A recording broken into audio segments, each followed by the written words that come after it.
Hello,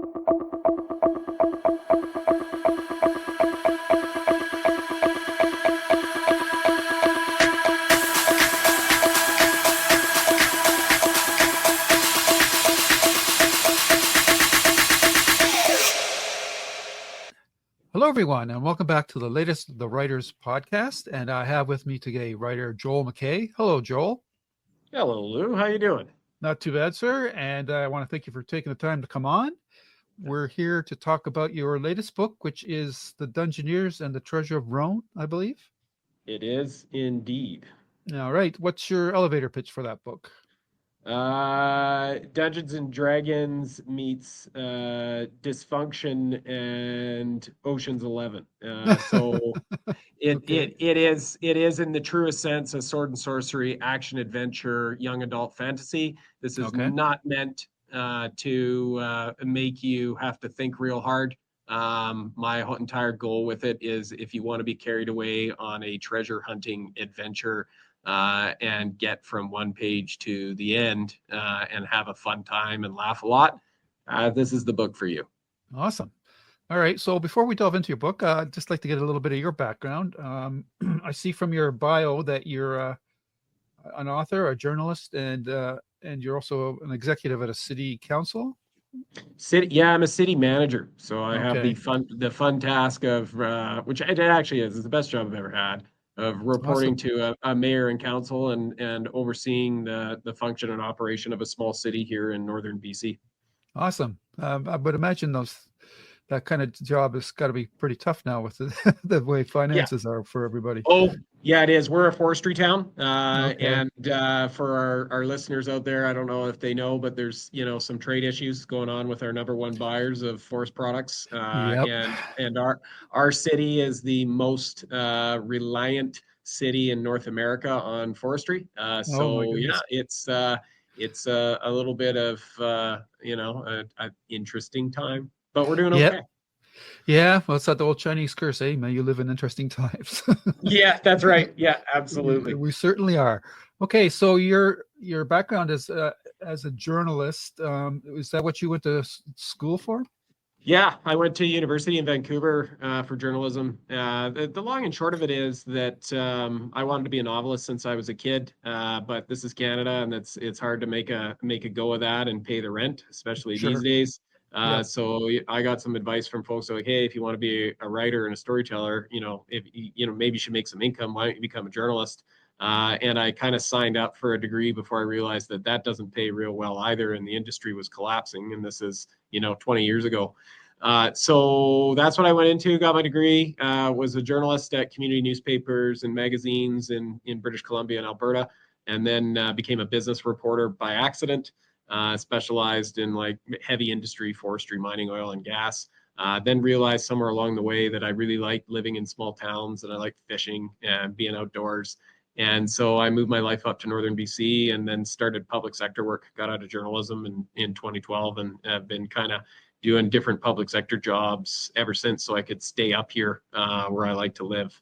And then, again, to very, very quickly, kind of came around back to wanting to be a novelist again in 2017, 2018. The pandemic, like a lot of us, really gave me the mental push to get serious about it and hone my craft. And so I've been writing and publishing fiction since then. Okay. Your bio also states you've written a lot of short stories. Is that since 2017 or were you doing that before? That's 2020. 2020. So okay. yeah. So I had a major sort of creative punch there during COVID. I think it was the answer to surviving the misery that the pandemic was for all of us that we've since memory hold to large effect. And so I started writing short stories first because I really didn't know what I was doing. And it always struck me as a heavy reader that if you wanted to get good at writing long fiction, you should get really good at writing short fiction. And it's extraordinarily difficult. And in some ways, it's easier to sell, right? You got more markets there, and you can write a short story faster, and you can make a few bucks with it. So actually, the first short story I ever published was published by Tyche Books out of Edmonton. So Alberta was the first place that said yes. and an editor by the name of Rhonda Parrish, who remains a friend to this day. And so, that would kind of gave me the push I needed to say, hey, actually someone bought my stuff. Okay, I'm going to keep going. So ever since then, it's been a mix of short stories, novellas, and the Dungeoneers is my first novel. Okay, so you also mentioned that you were a big reader growing up. Yeah, fantasy primarily. So Dragonlance, Forgotten Realms, Conan the Barbarian, sword and sorcery and adventure stuff was really escapist fiction was what I really liked. And a lot of people kind of look at it and say, well, that's not really literature. Well, it absolutely is literature, but it's a different, it's its own type, and it has an incredible value. And if you want to poo-poo it, then just add up the number of people around the world who do read that type of literature, and it's in the millions, and we continue to see that. And so, okay, I'm not writing what would be taught in university necessarily. But I am writing something that I think is important. It's art all the same, and was what I loved to read as a kid. And that was kind of the advice that I've always gotten from other authors and read and heard from other authors say is, it's not just write what you know, write what you love, write what you wanted to read, right? And so I've leaned pretty hard into that. And hopefully, there's enough readers out there that are like me that want to read it too. Right. So with all that material behind you, and you started writing short stories, did you just sort of start from off the fly kind of deal, or were you, because it kind of sounds like you were aware of other authors and maybe you were going to writer cons and things like that, or? Well, what I did was when I decided in 2017, 2018 that I wanted to start getting serious about it, I took a couple of years and I had kind of like this awareness of, hey, look, you're a decent journalist and a decent business writer, but that doesn't make you or suggest that you know anything about writing fiction. And one thing I realized is even though I've been dabbling in it since I was 12, like I didn't know how to create characters. I didn't know how to create conflict, right? And so what I started doing in 2017 is I took some online courses in fiction writing. I started reading a lot more books around fiction writing. I started to approach it as a trade. Instead of just, well, I'm going to do this when I feel like, or when my quote unquote muse approaches, I'm going to get habitual about it. And that was the advice, right? And so that's kind of, I spent a few years doing that. And one of the big things that I did, and it's Stephen King's advice, is, hey, look, if you want to write well, then you need to read a lot. And I agree with that. And so I started setting yearly goals on how many books I would read. And at first it was like, hey, I'm going to read 20 books a year, then 30, then 40. And now, I try and shoot for about 50 books a year, which isn't, huge amounts, but probably more than the average person. But I find that, at least for me, as long as I'm reading a lot and reading lots of different things, then I always have words and sentence structure, paragraph structure in my head. And that helps to, for lack of a better term, lubricate sort of, my ability to get my own sentences out. And then the second thing with it is just being, as disciplined as I can, to just, even if, I'm not writing a lot in any given day, just put down 2 sentences, just forward momentum, and don't worry about it. Don't go back and edit it until you finished it. Just keep going. And eventually you will end up with something. And that's been the lesson, is that if, don't let your brilliant ideas that you get at 1 o'clock in the morning say, oh, that's brilliant. What a brilliant writer I am. Yeah, you actually have to write that. Otherwise it's just a dream. And so, like anything in life, whether you're an athlete, a programmer, a chef, an artist, you kind of have to musician, you have to do the thing to get good at the thing. And so, and you have to, you got to structure it. You got to be disciplined with it. You got to be serious about it. And so you have to treat it like a job. You do. Yeah. And so that's how it changed for me, was that in years earlier, and I was younger, I kind of was like, well, I'll just write when I feel like it. And eventually I'm going to write, the great Canadian novel. Well, it doesn't work that way. Right. No. So, yeah. Yeah, for sure. I think, and it sounds like maybe you've read this as well, but I think Stephen King's On Writing is an excellent book for writers starting out, not so much about the craft, but more about like what we just talked about, like the mindset and the work ethic Yeah. that a writer should have. Yeah, On Writing was the book that changed it for me. It's so accessible and so full of honesty. Yep. To me, that was the transformative book that said, okay, he's giving me some lessons on how to think about this differently. Right. And then, it's like similar with exercise for me. I found, when sometimes I would go to the gym and start in January, start September, like most people. And, you go hard 3 days a week for an hour at a time and you last 6 weeks and then you burn yourself out, you get sick, you stop going. And the trick I found with staying in good shape physically was, hey man, just start with like 5-10 minutes a day, do some body weight stuff, just move your body and just do it every day or do it 5-6 days a week and Yep. record it, get disciplined with it. And then I found, lo and behold, you get stronger, you get in better shape, you feel better. Yep. And you stick with it and you don't get sick. And so I've applied the same psychology to writing. Is I don't need to be writing 4 hours a day. I don't have the time anyway. I've got a day job. I've got young kids. But man, if I can squeeze out 10, 15, 20 minutes, that's good enough. And if you do that enough, yeah, you will end up with a short story, a novella, a novelette, and in this case, for the Dungeoneers, a novel, right? Very cool. And so is that your work approach right now? You kind of do sort of like sprint writing? Yeah, and yeah, pretty much is sit down, put a couple of sentences down, make sure I'm reading every day. And I find more often than not, when I put a couple of sentences down, it ends up being more than that. For me, that everybody I think probably has their own tricks to this. Mine is if I'm trying to game my own psychology. And so if I promise myself 2 sentences, then I'm not like, well, I have to write 1,000 words today. Well, God, like that feels really hard to do. And then you get into some weird psychological battle with yourself where it feels overwhelming. Whereas 2 sentences, oh, that's easy. They don't have, I'm not saying they have to be good. And so I write those 2 sentences. Okay, goal achieved. I'll tick that. And then suddenly, actually, I wrote more than that. I wrote a paragraph, wrote a page, or sometimes even more. So that's what I try to do. And I'm not perfect. There are definitely periods where I'll go weeks without putting words down. But you don't give up. You just say, okay, I fell off the wagon. Got to get back on that wagon. This is the discipline. This is what's worked in the past. Okay, here we go again. Yeah. I think for me, one of the most unattainable aspects of King's book on writing was he recommends 2,000 words a day. And I thought to myself, that's great if you don't have a job. But like you said, you just got to write what you've got the time to work with. So you do. And in my own personal experience, when I was a journalist and still practicing that craft, and even when I was in public relations, in both cases, I was writing all day long and I didn't want to come home at night and write. And so I found for me, being a full-time paid professional writer as a journalist, as a public relations person, was not conducive to being a fiction writer.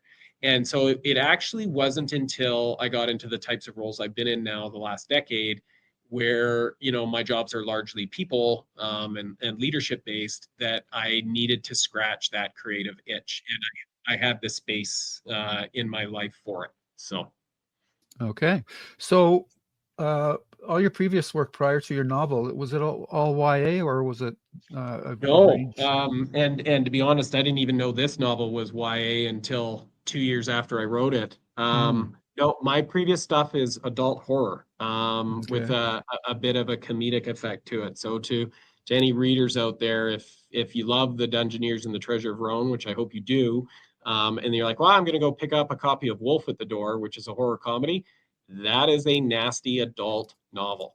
So just heads up. And same with my short work too. It's all horror. And so the Dungeoneers and the Treasure of Roan was very different. I wrote it as it was actually a NaNoWriMo month-long writing stint, and I got the first 50,000 words in that month, and then did the other 50,000 words the next month and wrote it.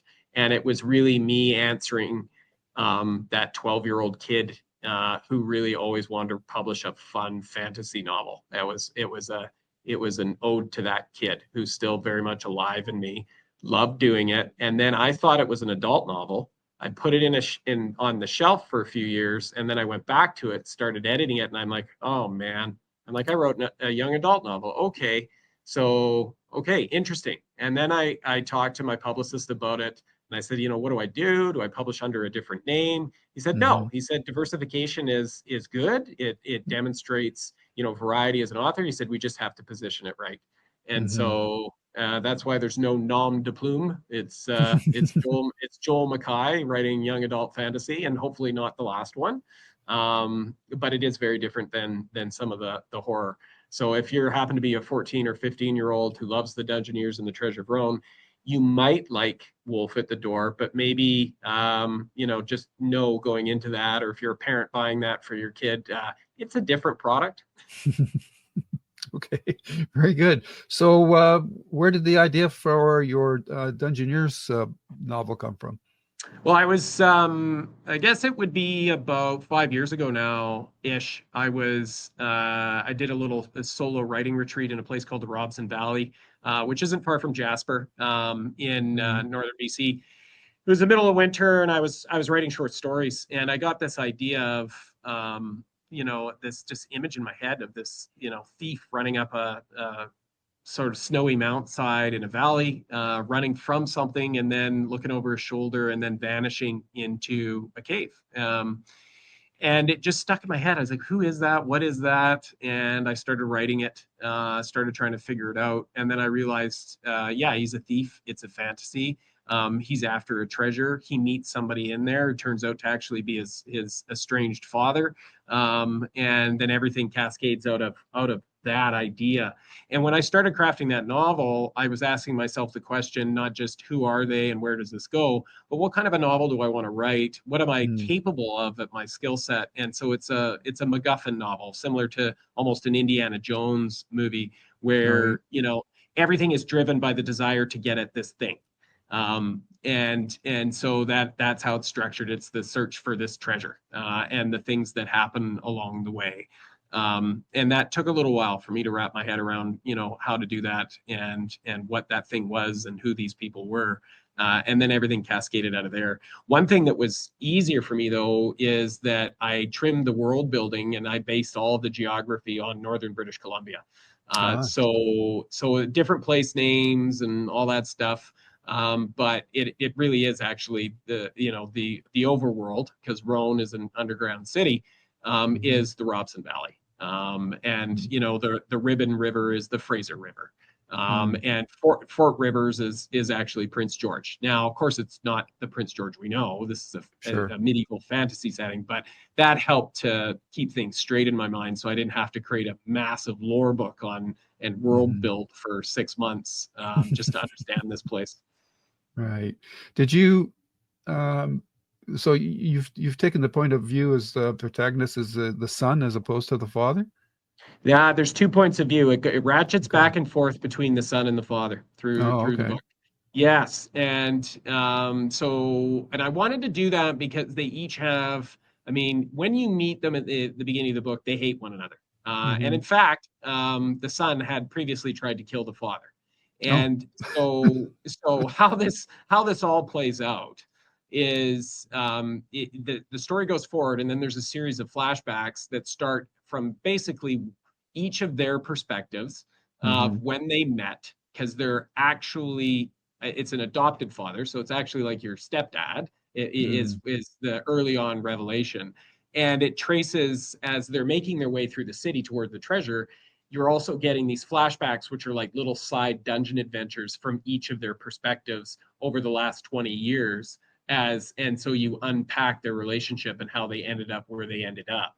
And I wanted to do that for 2 reasons. One, I thought it gave a lot more dynamicy to the characters, but it also allowed me to put in a lot of little side dungeon adventures in different parts of this world that were often kind of hilarious and crazy and full of magic and all that other kind of stuff, and just really fit the tone of the book. Otherwise, you're just in Roan the whole time, which, as interesting as it is, isn't as interesting if you can, go into another dungeon somewhere with like an undead, pirate captain and a ship that's beached somewhere inland and is actually a gentleman guarding a cursed gem, right? So, Hmm. that kind of stuff, you get now the flexibility to do it while you're also revealing this relationship between the characters and watching their dynamic change as they move towards the treasure in the present time, as it were.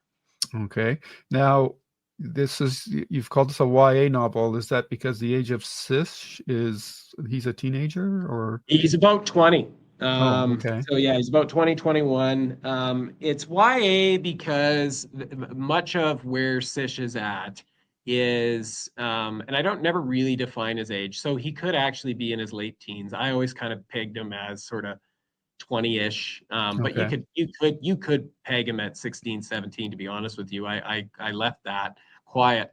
It's Hmm. because where he's at is that coming of age, and when you get into your late teens and your early 20s, that you're reconciling your relationship with your parents and you've gotten past the stage where you hate your parents and your parents suck and everything, and you're starting to get into that stage where it's like, oh yeah, I get it. Yeah, they're flawed. They did the best they could.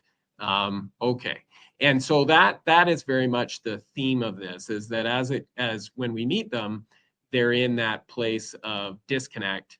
And then by the end, that reconciliation has occurred, and that Hmm. maturity of, Sish is old enough, he's had enough experiences, even in his short number of years, to sort of reflect on who his dad is, and say, yeah, okay, the old man's flawed, but I still love him, and Hmm. he did the best he could. So Right. Does the mother figure in the story at all? she does, yeah, in flashbacks. Okay. She shows up, and that starts to tie into the broader world plot and who these people are and what Sish's true blood lineage is and how that's tied to some of the other folks who are also searching for that treasure and find themselves in Roan at the exact same time.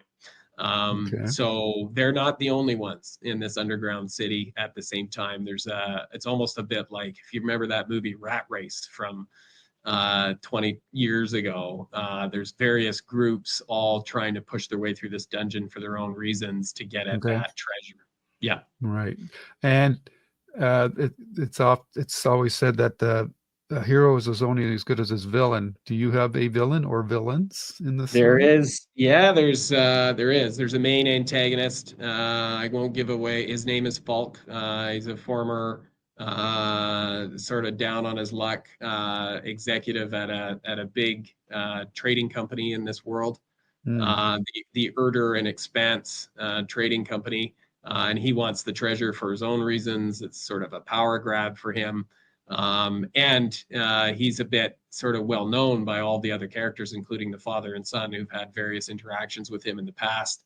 Okay. So he's the main antagonist, but there's others in there too. His goon squad, and then the two major companies that are vying for control of this fantasy world territory. One is the E&E company, which I just mentioned, and the other one is the Royal Merchants Guild of Mordrin, and they're very much modeled on the Hudson Bay Company and the Northwest Company from Canada, right? So Yep. so I am playing with that Western Canadian history of this wild, expansive territory that these Hmm. huge corporate empires controlled and frankly pillaged, and the impacts of that. Cool. I love the title, like the Dungeoneers in itself. Did that just come to you, or did you really struggle to get that? It did actually, and originally I was just going to call it the Dungeoneers, and it Mm, turns out after I selected the title and was moving well down the publishing path that actually I'm not the first person to come up with that one, though I didn't mm, know it at the time. sure. But I was thinking about, and part of the gag, if you will, in the book is that dungeoneering is actually a trade in this world. Mm, So which is kind of a tongue-in-cheek poke at role-playing games and Dungeons and Dragons, okay. where like that's what you're doing in those games constantly is you're diving into a dungeon, you're searching for treasure, you're trying to get out of it. And so I thought, well, wouldn't that be kind of a cool concept in an actual fantasy world where this is a job? This is what some people do. And that's what Sish finds himself in, is this group of do-gooders who go into these dungeons to recover, bad artifacts or to clear them out for safety reasons or whatever heroes normally do. And then, dripping with cynicism and sarcasm, poking fun at, from early on in the book that Dungeoneers are, kind of goofball, again, do-gooders who really don't get it. They should be out for themselves, like Sish is, or his father Wincott is, or the companies are. And then by the end of it, they all kind of come to terms with, hey, actually, dungeoneering isn't bad. And so I wanted to take that title and make it active. That's a trade, so it's a noun now. But then also is a verb in, what is the act of dungeoneering? What does that look like? Right. So it looks like this book is possibly set up for more than one volume, because you could have Dungeoneers and the Treasure of blah blah blah, right? Yes, yeah, that's the intent. Mhm. I want to, it is modeled after almost like, again, the Indiana Jones, the 1930s and 40s adventure serial, Mhm. comic books and movies and that type of thing. So I wanted to give it a title that had that flavor, that indicated that to the reader, so they know kind of what they're buying. And then the hope is, if I keep writing 2 sentences a day, that there will be more adventures for the Dungeoneers going forward, and maybe not necessarily focused on Sish and Wincott as the chief characters, because there's quite a cast of characters in this book, some of whom we really don't get to know that well, Mm. and I'd like to get to know them better. And so I Okay. have written the first chapter of the next book.